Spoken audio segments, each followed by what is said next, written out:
Hello, everyone. Welcome to our session, Indigenizing Design, the creation of the new Tomaquag Museum. We have a wonderful panel with us today of partners that are helping us through this process. Larissa Hansen-Halgren from Halgren & Halgren, Laura Briggs from Briggs Knowles Studio and a RISD professor, and Colin Hines from Elemental Design. And I'm very excited to have us all here today. So first, I would like to welcome all the participants in the way that I do. Askawi Kwasin, Natasui Smakasini Pashao at Nahai Gansek, Natasui Sloren Spears at English at Nin Nahai Gansek Nahantek, Kanupiam at Aki at Nahai Gansek. So what I said to you in my language is I said hello, and I am Niantic, and my traditional name is Makasini Pashao, and most people know me by Loren Spears, and I'm the executive director of Tomaquag Museum, and welcome to the homelands of the Narragansett people. Do that well, and to center us in this place and in this time, thinking about museums and how it represents the past, the present, and the future, but also how it connects to this place that we may now call Rhode Island, but this place that is the homelands of the Narragansett people, and this Nukasaki that is indigenous to many indigenous nations. I'm going to sing a short verse of a song called Unaweekan, which literally means we dwell here. We are in this place, our ancestors are in this place, our stories are in this place. You know how we can, you know how we can, you know we can, hey, you know we can, way ha, way ha, way, way ha, way ha, way ha, way ha. You know we can, you know can, hey, you know we can, So when I think of that, I think of the fact that I'm passing along something that's been passed along to me, and I would be remiss if I didn't recognize the late Ella Sikatow, one of our tribal historians and culture bearers and language teachers and wisdom keepers that passed that song down to me. It's really important as we think about indigenizing this space to understand and recognize that it is already indigenized, just in being the place that it is. But in thinking about that, it's really important. A lesson that's always been taught to me is that we are the land is us, and what we do to the land, we do to ourselves. And got to show my slides, so I figured as I'm talking, I would pop it on there. So thinking about this new museum and the space that it's going to be, and thinking about all of our history, I'm going to think about our culture bearers that came from before us. Princess Redwing, who was the original voice of this museum and co-founded it in Tomaquag Valley with Eva Butler, who was an anthropologist, doing something really unusual in its day, 2 women to create a museum.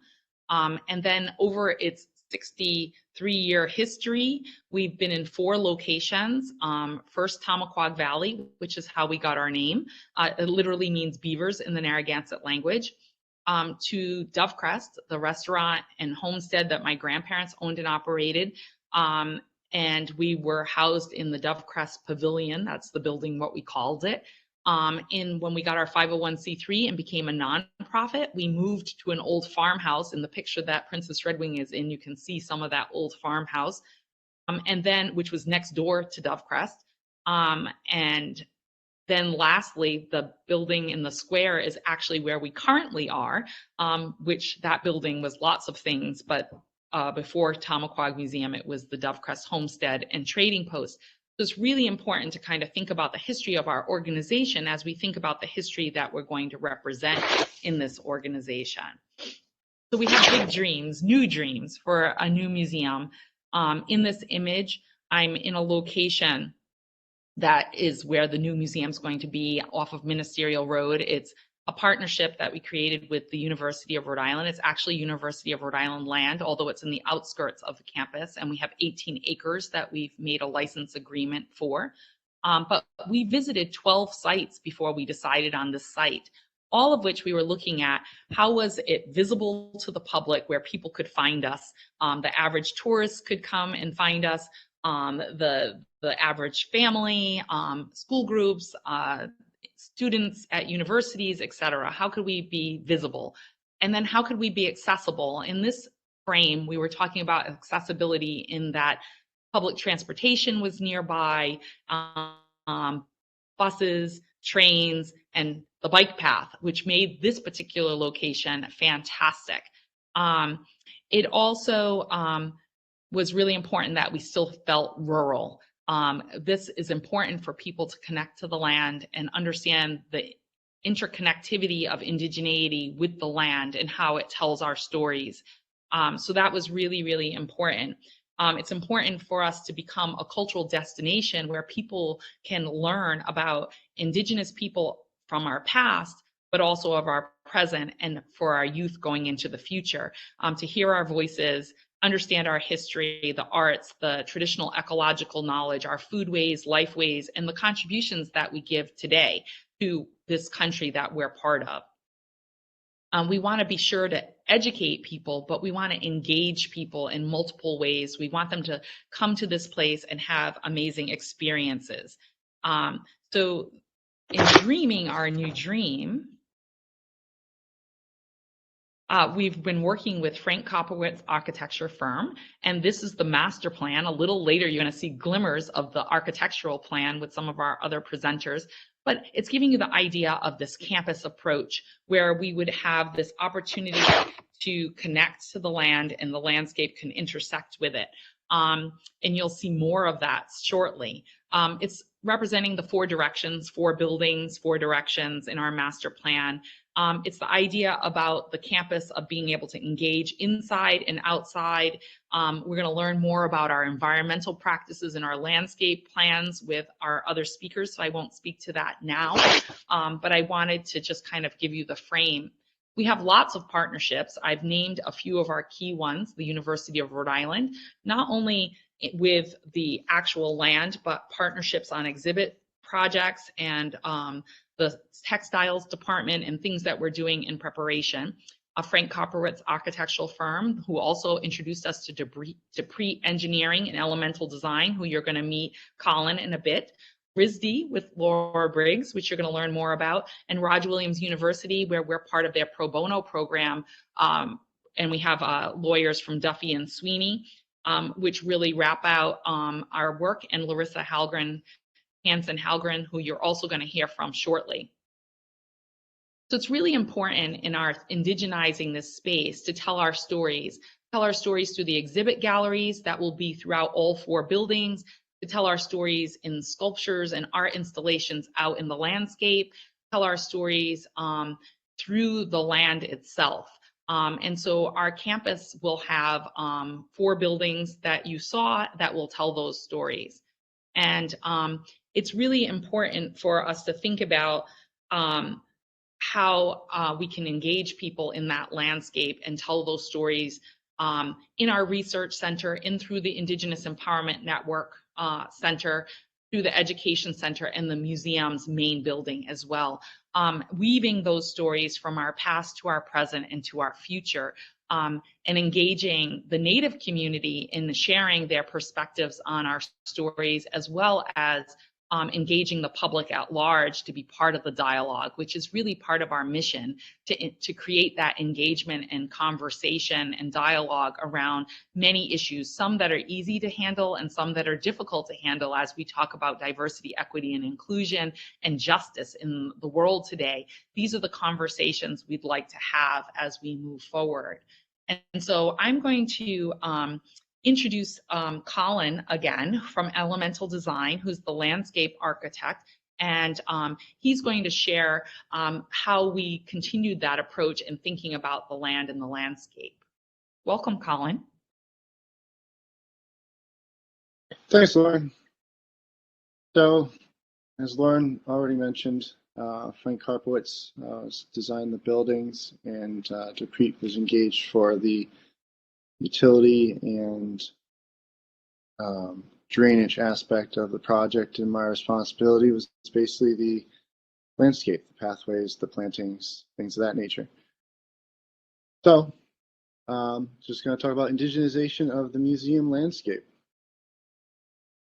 and what we did. So here's the site. As you can see, the 4 buildings, and there's a bunch of different drainage basins, as well as the different plantings. And we'll go right into it. I'm going to try and be as brief as possible due to time constraints. We have a lot to get through. But basically what we started off with was some design considerations.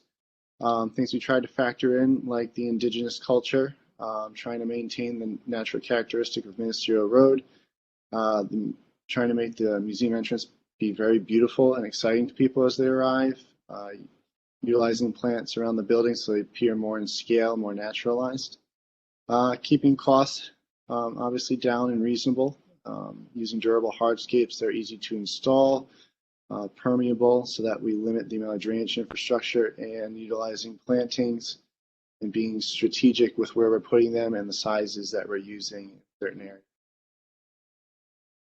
So basically we get into the plant list. You're going to see a lot of colors here. Basically, to note, the blue color represents Rhode Island natives, plants that are indigenous to Rhode Island that were used in the planting plan. The purple represents cultivars that are from indigenous Rhode Island plants. And then basically 57% of this entire plant list stems from Rhode Island natives or native cultivars. And 61% of the plant list is actually in total New England natives. You'll see the different design considerations we had to factor in, things like the indigenous cultural uses, dyes, spiritual, medicinal, plants like sassafras, cedar and tulip tree, oak for weaving, and edibles like blueberry, blackberry, raspberry, winterberry. A number of factors went into this. So we'll start with the entrance sign. Basically, there's some kind of color here during every season, whether it be the mullygrass in autumn or spring blooms of the chokeberry, or the variegated leaf of the red twig dogwood, or some pink blooms from the Rosa virginiana in the summer, and some spring blooms from the sage in the spring. Want to have something where there would be color year-round and it would attract people's attention while not being too imposing on Ministerial Road. Next, we want to focus people's attention, direct it towards the center circle and towards the entrance of the museum, as well as just screening some of the catch basins and stuff from view to try and more focus on what we want people to focus on, which is the attractive entrance to the museum. There's also, we identified a possible pathway coming from the south from the bike path that people could utilize to visit the museum. And also, if they didn't choose to visit the museum, they could at least stop and have a bite at the cafe and contribute financially to the museum that way. So,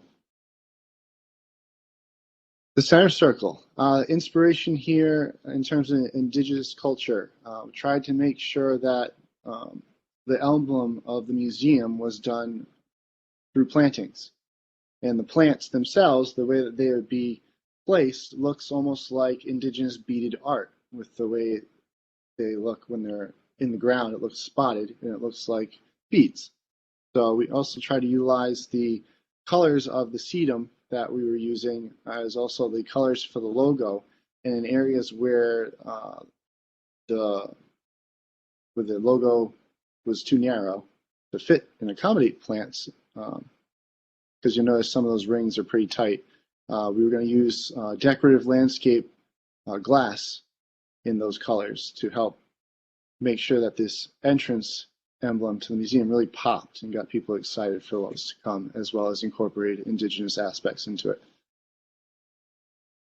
The front of the museum, tried to make it look as naturalized as possible. We didn't want the museum building to be too imposing, so utilize trees and other native plants out front to make it look very naturalized. Some boulders as well provided additional security, as well as still gave a naturalized appearance, along with the bollards providing additional security where the walkway path is to the entrance. There's aggregate permeable paving that's going to be used. It's actually going to be very durable. It's actually held together with a binder, but it's completely permeable and looks like a crushed aggregate, so it still maintains that naturalized appearance. The courtyard is to the west of the museum building. People will eat here, and we want to make sure it's somewhat of a naturalized space, as well as provide some very attractive curb appeal to the property. The patio itself is permeable, allowing for drainage to maintain on site, as well as we have a center circle raised bed that's edged with boulders to still maintain a naturalized appearance, and an American holly in the center, which is also an indigenous plant to Rhode Island. The western part of the site, basically what I want to highlight here is just there are pathways that we identified again to the north where indigenous people could visit the burial site to the north, or visitors could also come to or from another section of the bike path, as well as some of the larger trees that are on this portion to the north. We want to make sure we kept them away from the buildings so they weren't much of a hazard. Things like a tupelo tree and a black oak that can get very big over time, that are also indigenous plants. We wanted to make sure that they were in areas where they had the space to grow and thrive. This is the courtyard between the four buildings. What you'll see here is we actually tried to use the fiddlehead fern as inspiration. The fiddlehead fern can be found in indigenous culture in both the artwork and I think as an edible, as I think Lauren can attest to. But the center of this courtyard area has cobbles of two different colors that create the spiral of the fiddlehead fern, which is how it looks when it's emerging from the soil. And once again, we have the permeable aggregate pathways. Keep water on site. We have the educational building to the east with the garden area that have things like corn, squash, strawberries, all kinds of different indigenous foods that can be used to educate people when they come to the museum. And then down below that area, we have on the north side of this wall, we incorporated things like black raspberry, red raspberry, blueberry, edible plants, medicinal plant like sassafras that are used by the indigenous people, as well as the south side of the wall is meant more for ornamental purposes in terms of increased curb appeal, plants with vibrant color, things of that nature. And that's it basically for me. Thank you for your time. Thank you so much, Colin. It was fantastic. So excited for it. Next, we have Laura Briggs, who's a partner in Briggs Knowles Studio and a RISD professor, who's going to be sharing her partnership with us on thinking about the environmental sustainability of our planning. And so I'm really excited to hear more about that. Hi, everybody. Let's see, I just turned, here we go. Okay, great. Yeah, my name is Laura Briggs, and I'm here to help the museum team take their building to the next stage of sustainability. And so we're doing that by doing an environmental study that is in conjunction with the building design that's being done. So just to start, the idea of environmental design is very much in sync with the notion of indigenous values. In fact, I would say that it comes from indigenous values. So the idea of working with nature fitting in within the environment and doing no harm are the kind of principles of environmental design that allow us to create healthy and non-resource extracting buildings. And so we're working to help do that for the Tomaquag Museum. And our goal in doing that is to have the building be able to attain what's called the Living Building Challenge, which is the highest standard of sustainability in our country right now. And that standard deals with many issues, not just energy. It deals with the identity of place, the notion of beauty, equity, and environment and building issues, including landscape, like Colin was just showing. What I'm going to show you today, though, is just focusing on 3 of the petals, how we can choose materials and do a few things for the building to make it healthy and beautiful as it already is, but enhance the beauty and make it zero energy. So what we've done is, again, using the plans that FKA architects have developed, we've looked at the 2 buildings, the education building and the museum, and have done a study, preliminary study right now, in terms of these various issues. Choose what kind of materials we should choose, for what reason, how would we get to zero energy, so how do we reduce the energy loads of the building, and then how do we produce on-site energy, and is it possible to produce enough energy with the existing configuration to meet the loads. Sorry about that. And then finally, we've also looked at how you could incorporate daylighting into the building to not only help the energy savings, but enhance the quality of the space. So in terms of materials, we have developed a kind of outline of how we would select various materials. So what things are good in the materials and what things are negative. What do you want to stay away from? This is important in terms of our submission for the Living Building Challenge. And essentially what it looks at many factors, but the most important, just the most important principles are using materials that are either recycled or local, so they have low embodied energy, and ones that are non-toxic and are healthy to being in the environment.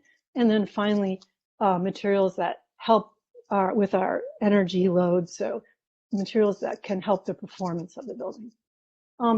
So we've put together the specification for the project that points out how to, what kind of materials we should use and why. So for instance, with some things like the concrete, which is important for the structure, using elements like fly ash, which is a recycled material, and so lowering the embodied energy of concrete, which is actually a very intensive material. Or using, for instance, for the insulation, something like cellulose, which is also recycled material, but more importantly, it doesn't off-gas or have other kind of negative qualities for the environment. It's just paper, really, recycled paper. And then probably most importantly, one of the things that we're proposing is looking at how we could resource these materials locally. So for instance, there are several small family-owned sawmills in Rhode Island, both in Coventry and Exeter. And so the goal will be to source these materials as locally as possible, on which of course we're coming from Narragansett land. So next we looked at the energy, and in order to do that, we started by looking at the climate in which we exist and looking at thinking about what strategies would make the most sense for our climate. So how do we get at comfort through using the building itself as opposed to other things. So basically, you know, we know that if we increase the insulation and performance of the windows, we're going to lower the load. And if we, for the summer, reduce the shading, and also importantly, one of the most important things in this building is look at how do we reduce the internal heat gains of the building by using energy efficient equipment or no equipment at all as much as possible. So you know, we use these various tools and method, but basically the important thing is that we started with a base case, and then we have a next model that shows how we could improve that base case. So when you look at the building using code compliant material and construction, the energy load for the building for the year would be approximately 67,000 kilowatt hours per year. So after doing a series of energy models, working with our consultants at Passive House Institute US, we're able to see that by just doing a few different things, not altering the plan or the building configuration, we can get down to 15,000 kilowatt hours per year. And that's a load that we can easily meet. And again, what's interesting is all we did in order to do this is add a few things. We're insulating underneath the concrete slab. We're adding insulation to the exterior wall, of course, benign insulation. We're adding insulation to the roof, and we're upgrading the windows. So these things are actually low cost elements in terms of the overall building compared to, say, for instance, something like a solar panel, which is expensive. So if we can, the goal is again to improve the building envelope so we can right size the photovoltaic so that we can meet the loads. And so we found by our initial research that we can, on just building A, produce 42,000 kilowatt hours per year of solar energy. So you can easily see that we can meet the load of 2 buildings by just doing solar panels on one building by using these methods. And so to wrap up, what I wanted to talk about is daylighting and maybe next steps. We also have proposed a few adjustments to the fenestration. First, we were proposed, here's the before, here's the after. We're proposing adding, I think, 6 skylights into the gallery and doing it in a way that is protecting the gallery. And we're also proposing adding some screens and other elements that could give shading to the places in the building where you have overheating, potential of overheating. And when you do that, you can see that you can really help to achieve the lighting loads of the building through just daylight. So in fact, this allows us not to again, help reduce the energy loads that we will be needing for the building, because it takes away from the electricity load, but also lights tend to be one of the big, in the model that we looked at, we were finding that the lighting was actually one of the biggest internal heat gains, sources of internal heat gain. So if you can reduce that during operating hours, you can really reduce the energy loads. And of course, there's a really important added benefit of daylighting. It helps to enhance the quality of the objects that you're looking at, and it gives some relation to nature again. So just to wrap up, I'm so excited to do this with Lauren. We're been involved in looking at this building, but also speaking to members of the RISD community, see how we can get RISD more involved in the future to help really think about how do we work with some of the traditional materials and techniques that were part of the Narragansett culture, and think about them in new ways.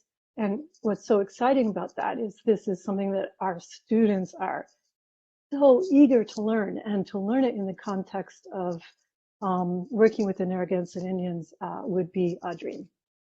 So I'm going to end with that.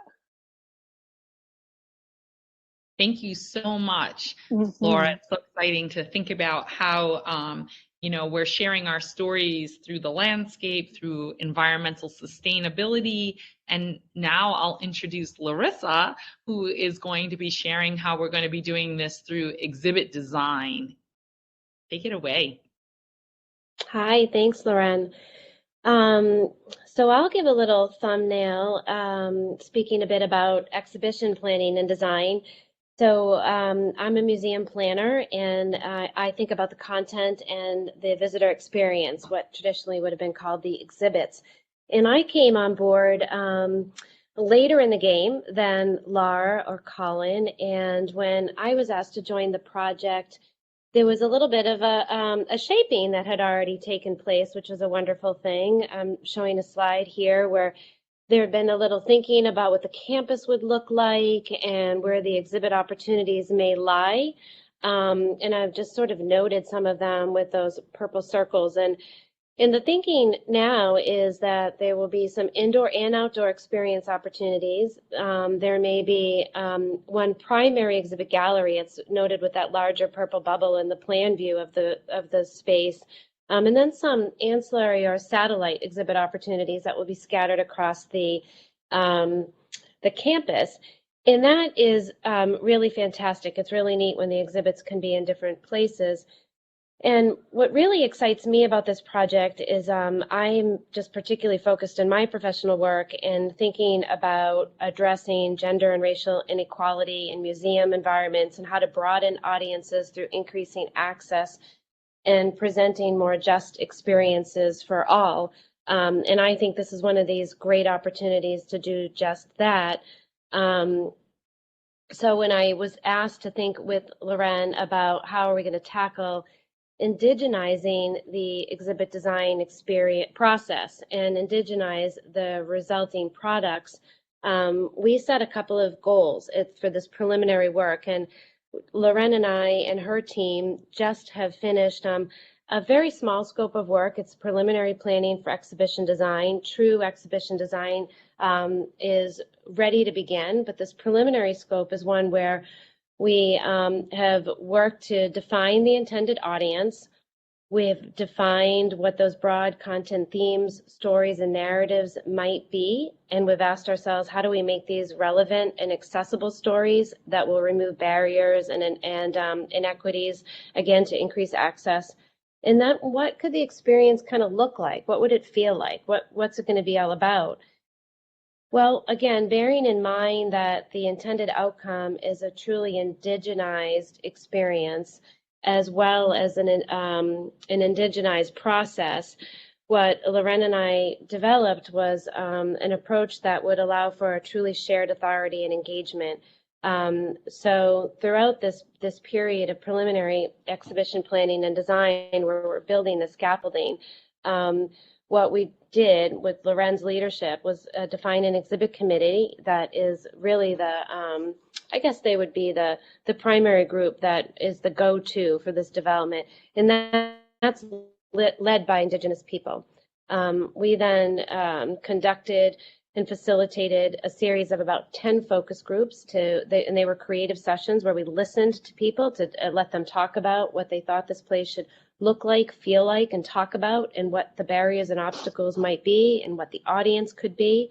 And those focus groups were attended each and every time by many Indigenous people. And then we used questionnaires, and 150 people responded to them to kind of drill down on some of the content that came out of the focus groups. And in this process, this early process of indigenizing the design, I think I'm not advancing my slides. I apologize for that. I'm trying, but it looks like they weren't catching up. So I'm going to go ahead and do that. These are our preliminary goals. These are the folks that we engage so that we're using a shared authority. I think it's now working. Somebody can correct me if it's not.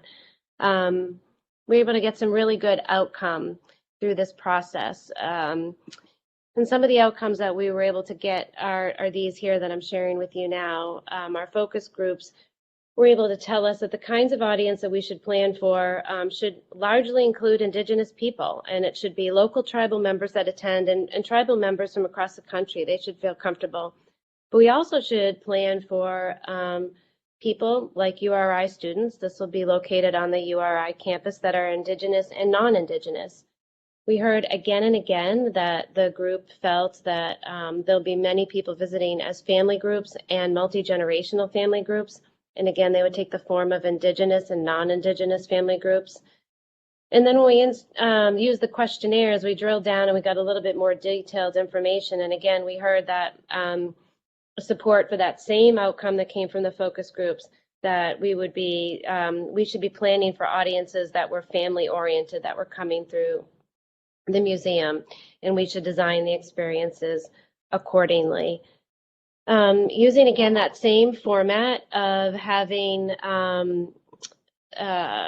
open format discussions to share the authority and focus group sessions that were attended by Indigenous and non-Indigenous people, we said, well, what kinds of stories should we talk about? How can we really be sure that we're creating accessible and inclusive exhibits? What are the narratives? What are the themes? And we heard all kinds of things. And again, we have an exhibit gallery that is about 2,500 square feet that's planned. We heard a lot of stories, a long list, probably enough for about 25,000 square feet. But nonetheless, it was really exciting to hear the enthusiasm. And they ranged from wanting to include stories of traditions. We wanted to connect to the land. We want to be sure that we create spaces that allow for the exploration of culturally inclusive stories, stories on social justice, environmental justice, cultural justice. We want to explore history in the living landscape, and that would all be part of how to indigenize the story that would be presented. We took that kind of content that we heard in the focus groups and we tested that again through questionnaires, and we had a lot of great feedback. Again, people supported what we were starting to test. There was recognition and a lot of enthusiasm for stories that were about decolonization, about telling stories of history, exploring place names, language, environment, and that kind of thing. So this gave us a really good foundation for not just defining who our audience ought to be, but what kinds of stories we ought to tell in an Indigenous way. And again, to truly indigenize the storyline, it's really important that we not only bring forward the Indigenous stories, but we are very respectful and cognizant of how to break barriers and be inclusive for all people, and particularly Indigenous people. We asked in the questionnaires what we were missing, what were we forgetting, and we wanted to give that opportunity for people to give some feedback to us. And they were really terrific in doing so. They gave us some good answers, but they mostly told us that we were really tracking accordingly and things were looking good. So that was helpful, and it poised us to really take those next steps. The next steps for this project will be to continue to have conversations with planning teams. Those planning teams that we're thinking about going out to next are Indigenous elders and youth. We want to advance the content and design with the staff and stakeholders. Again, that will be led by Indigenous people. And then we'll move into more formal exhibit planning and design. And when we get to exhibit planning, something that's important to us and my team is that, which I think dovetails nicely with Laura's work, is that we too like to source local materials and resources. We utilize materials in exhibit fabrication that are non-toxic, that have the lowest environmental impact. We are very cognizant of not adding to greenhouse gases. And the design of the exhibits themselves, we want exhibits that are highly interactive and engaging and enhance social interactivity, and always trying to, again, address issues of barriers, break barriers, and be inclusive and broaden audiences. So that's in a really, really small nutshell what we're doing. I apologize that my slides seem to lag. I don't know why they did that. I don't know if we get to share slides, but if we do, I will work with the team to be able to do that. So maybe you can look at them since they lagged a little slowly. So thank you. Thank you so much, Larissa. It was wonderful. I don't know if you can move your slides back just 2 clicks, because I think it was one slide we really didn't get to see. And it was This that one? one, just to give them a moment to digest Good. that. It was which specific stories would be most interested in learning about. And I like this particular slide that shows the different layers of what people were interested in relationship to Indigenous culture and the intersectionality between our 10,000 plus years on this land, and then the last 400 years, and how they were interested in looking at those things. So that was very interesting to me. So I'm hoping it was interesting to other people. The audience, we welcome you to ask questions of our panel. You might want to think about how, we were thinking about the indigenizing process in the landscape design, the environmental sustainability, the exhibition design process, and the overall architectural plan. So we're happy to share any questions that people might have. I know I want to thank Donna, who's been helping us behind the scenes to make sure that we know what we're doing. And if anyone has questions in the Q&A section, now is a good time, or in the chat. I'm not sure, sometimes they show up in there as well. If you didn't know, in the chat, we've been popping in some information for you. Donna's been doing it for us, the Guide to Land Acknowledgements from the Belongings blog from Tomaquag Museum, to if your organization is thinking about creating a land acknowledgement, there's a guide for that. We also added our website in general so that you could know. And then the 4 articles that have been in the paper about our new museum planning from the Providence Journal, the Boston Globe, the Westerly Sun, and the Rhode cigar. So there's those links there as well that you're welcome to have a look at. And so I see, let's see, a question from Kurt. Thanks for sharing information on this exciting project. In addition to the landscape form and materials and visitor experiences, please share some of the ways that the building form, orientation, and materials have been influenced by Indigenous Narragansett vernacular. So in selecting 4 buildings was to really reference the 4 directions, which is very symbolic in our community. I will say this, that we didn't decide to indigenize the actual shapes of the buildings, which have been done, causing curved walls and glass walls and things like that, because as a very small organization, we also realized that we're not the Smithsonian and we can't afford the Smithsonian's design. And we really visited a lot of places, and we thought about the place that we're currently in, which was an old mill building originally. And we thought, you know what, when people come, they don't go, oh no, we're not going in there because the shape of the building isn't indigenous enough. And we decided we really wanted to think about the indigenizing through the lens of the landscape design, the placement of the 4 directions for the buildings, and the way in which we designed the elements within the building so that you had that feeling and atmosphere that's welcoming and engaging and community oriented and intrinsic in the environmental elements.